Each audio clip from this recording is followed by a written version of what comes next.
Jueves 21 de mayo, bienvenidos a mi canal Baruch Sandoval Oficial, transmitiendo en vivo. Les saludo y de este lado para YouTube, donde me encuentran como Baruch Sandoval, conferencista, y con mis amigos de Instagram. Se empiezan a conectar. Al principio, cuando empecé estas transmisiones el 30 de marzo, pues una persona se conectó, 2 personas, pero ya pasados los minutos, entonces ahorita ya estamos al pendientes, ya saben, 8:45 de la mañana.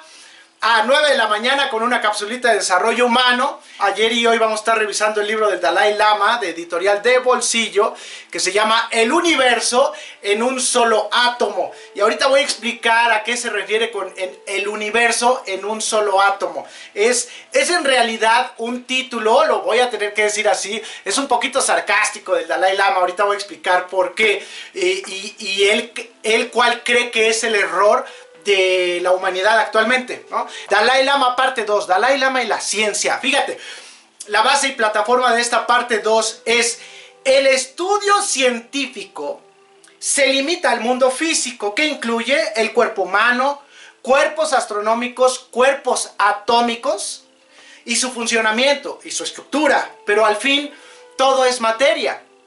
Y voy al punto número 1, fíjate lo que dice: el paradigma actual sobre el que se construye toda la ciencia abarca solo aspectos relacionados a la materia, es decir, a lo que es tangible, a lo que es medible y a lo que él dice, a lo que es real, según la concepción actual de la ciencia, a lo que es real, ¿no? Pero luego dice, punto número 2, pues también existe un mundo intangible. También existe un mundo subjetivo. Por ejemplo, los pensamientos.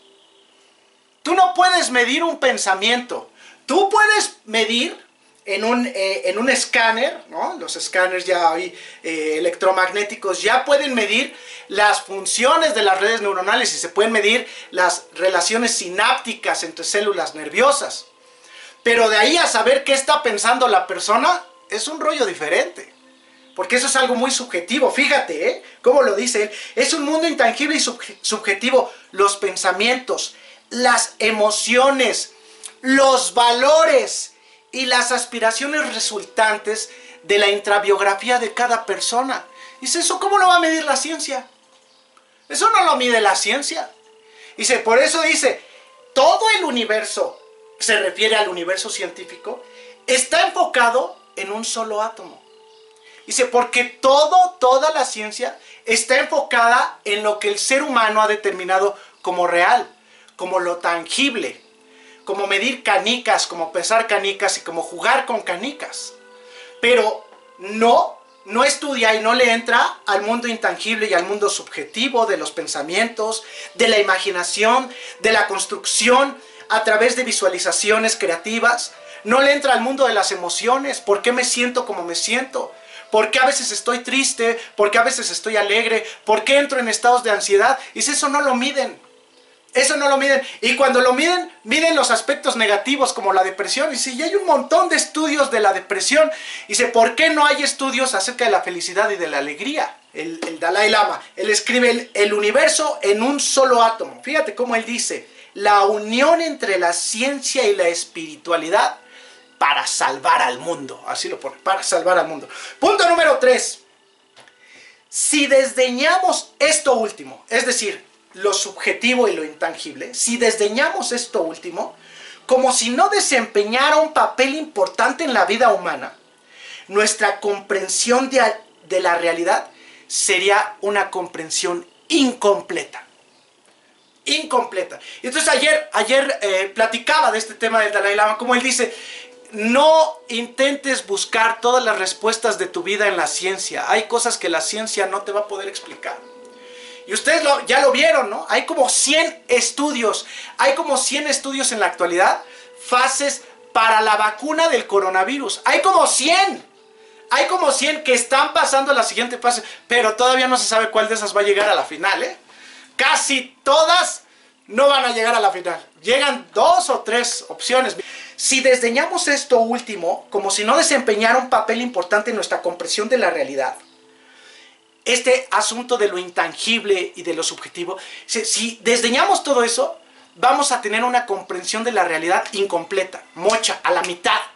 Cuarto punto, para tener una comprensión completa de la realidad, la ciencia debe ser capaz de comprender todo el mundo tangible, sí, pero también de explicar lo intangible.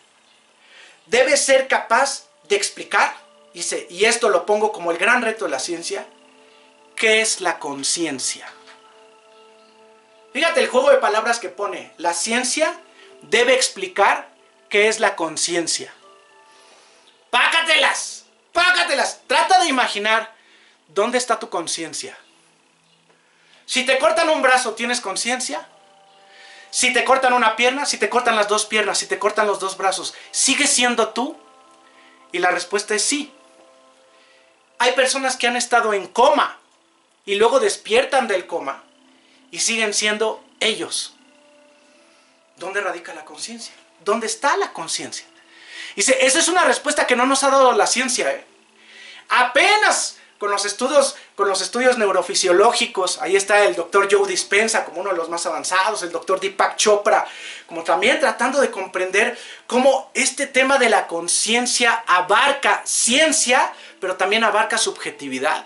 Y él dice, no tiene por qué estar peleado. Entonces tú, mi querido amigo, está bien que seas científico, pero el hecho de que seas científico y que te guste la ciencia y que te gusten los datos científicos, no significa que se anule todo el tema subjetivo de la vida. Los pensamientos, las emociones, las imaginaciones, las construcciones, las metáforas. Eso no es científico y sin embargo sigue siendo humano. No puedes explicar el amor. No puedes explicar estar enamorado verdaderamente de alguien a través de la ciencia. Podrás decir ahí algunas redes neuronales, algunas hormonas, ¿no? Pero estar enamorado de una persona en particular, eso no te lo puede explicar la ciencia. Eso es subjetivo, eso es intangible. Pero el hecho de que sea subjetivo e intangible no significa que no sea real. Y menos en la dimensión humana. Claro que en la dimensión humana hay fantasía. Y claro que hay enamoramiento, y claro que hay procesos subjetivos de pensamiento, de emoción y por tanto de valores. Ninguno de ellos entra en la ciencia, ninguno de ellos es mesurable, medible, tangible, no son canicas. Por eso dice el Dalai Lama, es que el universo, todo el universo del ser humano, de la ciencia, está enfocado en un solo átomo. Y dice, y ojo, porque ya llega la física cuántica, ya después hablaré de la física cuántica, donde dice que el átomo no existe en realidad, sino que existe en tendencia y que el átomo es una frecuencia, no una realidad tangible. Ya hablaremos de eso, está medio denso. Entonces voy a dar el resumen del Dalai Lama, la parte 2 de su libro, El universo en un solo átomo. La base y plataforma. El estudio científico se limita al mundo físico, que incluye el cuerpo humano, cuerpos astronómicos y cuerpos atómicos, su funcionamiento, su estructura, pero al fin materia tangible. Punto número 1. El paradigma actual sobre el que se construye toda la ciencia abarca solo aspectos relacionados con la materia, con lo tangible y con lo medible y con lo mesurable. Punto número 2. Pero también existe un mundo intangible y subjetivo, como los pensamientos, las emociones, los valores y todo lo que el ser humano anhela. Punto número 3. Si desdeñamos esto último, esto subjetivo e intangible, si lo desdeñamos como si no fuera parte de la vida humana, estaríamos equivocándonos, porque nuestra comprensión de la realidad va a ser limitada, va a estar cortada. Vamos a tener una comprensión a la mitad de las cosas. ¿Por qué? Porque unas cosas sí son tangibles, pero otras cosas son intangibles. Y entonces dice, cuarto punto, para que tengamos una comprensión completa de la realidad, y sobre todo de la realidad humana, la ciencia debe ser capaz de comprender tanto el mundo tangible como el mundo intangible. Y para ello, tiene que demostrar y encontrar dónde radica la conciencia. Y trata de preguntarte tú esto en tu vida. ¿Dónde radica tu conciencia? Ah, es que radica en mi cerebro. Ok. ¿Y si tienes un coma? ¿Sigues siendo tú? Si te cortan los brazos, sigues siendo tú. ¿Cuándo dejas de ser tú? ¿Y qué te hace a ti como eres? ¿Alguno de ustedes tiene un hermano gemelo? ¿Por qué los hermanos gemelos son aparentemente genéticamente iguales, pero tienen personalidades diferentes? ¿Por qué? Porque cada uno de ellos tiene una conciencia. Entonces, el Dalai Lama dice, ojo, el día que la ciencia explique qué es la conciencia, y ese juego de palabras fabuloso, la ciencia debe explicar la conciencia, ese día tendremos una visión completa de las cosas. Entonces, te felicito si eres científico, te felicito si eres una persona numérica y estructurada, pero no te olvides de que también está el mundo intangible y que es tan real como el otro. Que no sea mesurable no significa que no sea real. Entonces también están los pensamientos, las emociones, los valores, y también son igual de importantes que los números, que la estructura. Date cuenta de eso. Soy claro en todo lo que dije. Mañana, el día de mañana, vamos a ver comunicación y superación. Y con eso vamos a terminar la agenda de la semana. Gracias por darle like a mi página en Baruch Sandoval Oficial en Facebook. De este lado para YouTube, donde me encuentran como Baruch Sandoval Conferencista. Y de este lado les doy gracias a mis amigos de Instagram. Ya saben, mantengan una actitud mental positiva, porque la actitud mental positiva es el camino al éxito. Gracias.